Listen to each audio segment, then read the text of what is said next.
Aviation rate might be there. So considering it with now that is above from 500 to slightly what we're witnessing now, 300 plus, which to some people they believe is still low, but it can be compared when it was like 180 something.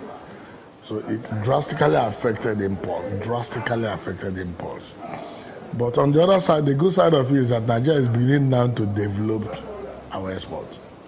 We are now beginning to look inwards. Most of these things we are bringing in, how are we going to generate it from locally? So to some extent, what is bad in one way or the other can still be an advantage or something from another side.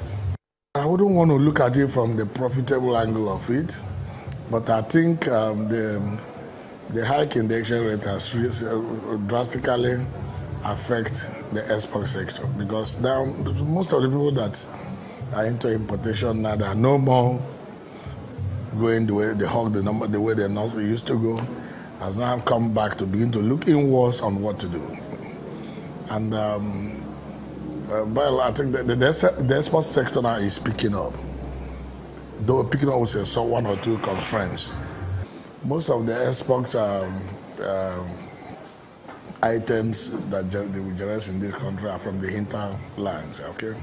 So it has to take a lot of variables before it comes to the closest airports. And one, you need access roads, you need good access roads, which we're still battling to have good ones. You need preservations too. There was the seminar we went and we talked about government trying to establish cold room warehouses very close to the airport, because most of these things are perishables. And you can imagine someone that grows vegetable from a place like Ogun State, before he came from Ogun to where we think Airport here, it takes maybe like 3 or 4, 5 hours. And before you can get a flight that will go to maybe London, US, 24 hours. So the tendency that most of these vegetables will go bad. So, but if we had a reservation bay at the airport here, where most of these will be quarantined and kept for any available flight, I think that will help to a very large extent. So these are some of the things the government can do to encourage the would-be exporters. Very wonderful initiative from government, the ease of doing business, and how I wish we can embrace it. But the Nigerian factor is always there. But I tell you, from the airport sector, the ease of doing business has not seriously, been felt. And I'm using this forum to let all the stakeholders at the airport to begin to see the reality, the reasoning behind what government had in mind in the ease of doing business. It will be good for the industry, it will be good for the nation, and it will make us to begin to conform with international best practices.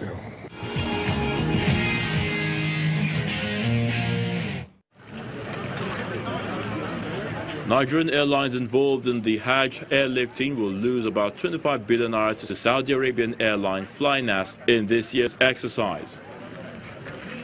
This follows a controversial 50% quota approved recently by the National Hajj Commission of Nigeria at a key stakeholders meeting.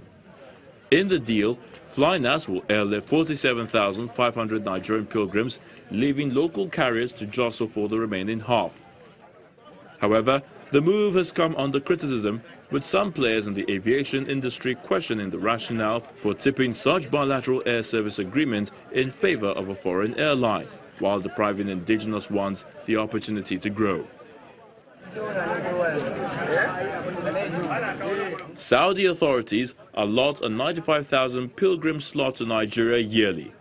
The implication is that of this number, Flynas alone will airlift 47,500, while Medview Airlines plc, Max Air, Asman Air and 4 others share 47,500. According to reports, NARCON agreed that the financial implication of the 50% quota is huge, but noted, insisting the body simply complied with royal decrees by the Saudi government on airlifting of pilgrims.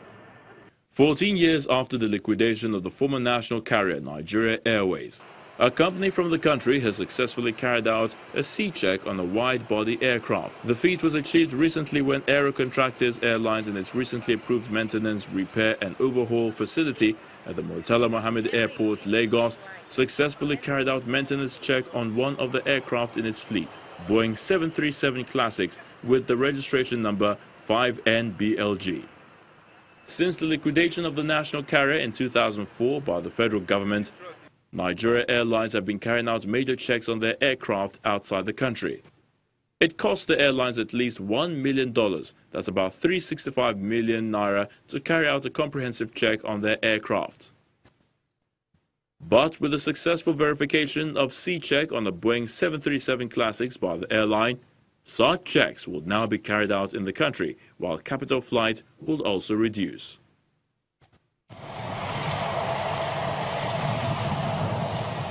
A US-based exploration firm is set to resume the search in the bid to solve one of the world's greatest aviation mysteries. Flight MH370, carrying 239 people, disappeared en route from Kuala Lumpur to Beijing in March 2014.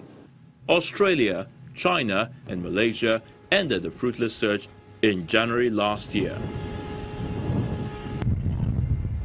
Investigators believe someone may have deliberately switched off the transponder of the Boeing 777 before diverting it over the Indian Ocean.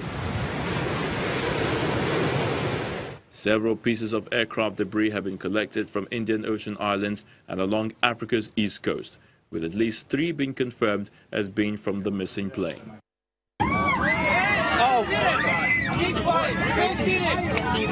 An explosion caused by 2 planes colliding at Toronto's Pearson Airport worried passengers and even delayed flights on Friday, January the 5th. Emergency services responded to the collision between Sunwing Airlines and WestJet Airlines, which happened at 6:19 p.m. local time.